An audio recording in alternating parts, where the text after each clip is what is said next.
नमस्कार दोस्तों, कलयुग के चमत्कार संतों की वाणी में आप सबका स्वागत है। दोस्तों, कार्तिक महात्म्य के 20 अध्याय तक हम पहुंच चुके हैं। अब सुनेंगे हम आगे 21वां अध्याय। श्री विष्णुकंठ बोले, हे द्विज, इतिहास समेत हम प्राचीन बात कहते हैं, उसे ध्यान से सुनो। कांचीपुरी में चोल नामक चक्रवर्ती राजा था। उसके ही नाम से चोल देश प्रसिद्ध था। उसके राज्य में कोई भी आदमी दुखी, पापी, गरीब और रोगी नहीं था। एक समय वह राजा अनंत शयन नामक स्थान को गया, जहाँ की जोग माया के साथ भगवान श्री हरि शेष शैया पर शयन करते हैं। वहाँ लक्ष्मी जी ने पति भगवान का मणियों और सुंदर स्वर्ण के फूलों से पूजन किया। पृथ्वी पर राजा प्रणाम करके बैठ गया।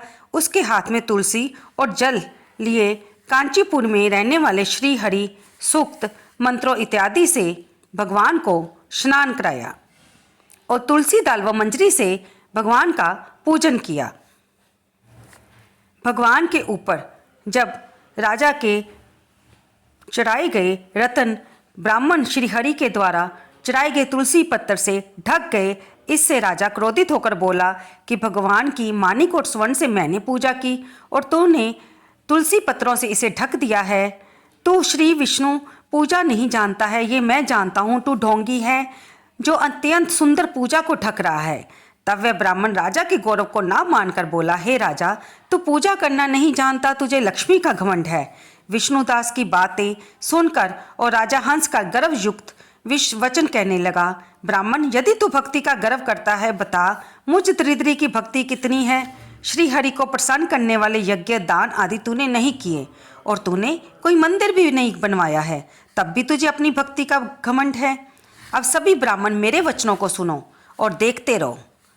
श्री विष्णु भगवान साक्षात दर्शन मुझे देंगे या इसको, तब हमारी भक्ति मालूम हो जाएगी।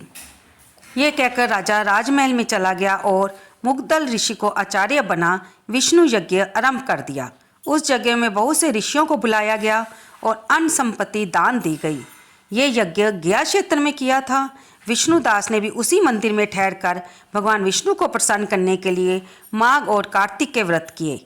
तुलसी का पेड़ लगवाया। एकादशी के दिन द्वादशाक्षर मंत्र, षोडशोपचार और नित्र गीत आदि मंगल कर्मों से प्रतिदिन पूजा व व्रत करने लगा। इस प्रकार सब इंद्रियों को वश में करके भगवान विष्णु की आराधना करते हुए राजा और विष्णुदास ने बहुत समय बिता दिया। तो दोस्तों, जहाँ पर हमारा कार्तिक महात्म्य का 21वां अध्याय भी समाप्त होता है। इस अध्याय में हमने जाना कि विष्णुदास और राजा दोनों को अपनी अपनी भक्ति का घमंड है और वे किस प्रकार से अब भगवान के दर्शनों को पाएंगे, ये हम अगले अध्याय में जानेंगे। आपको ये कथा कैसी लगी, कृपया इसे लाइक करें, शेयर करें और कमेंट बॉक्स में जय विष्णु भगवान लिखना तो बिल्कुल ना भूलें। धन्यवाद दोस्तों।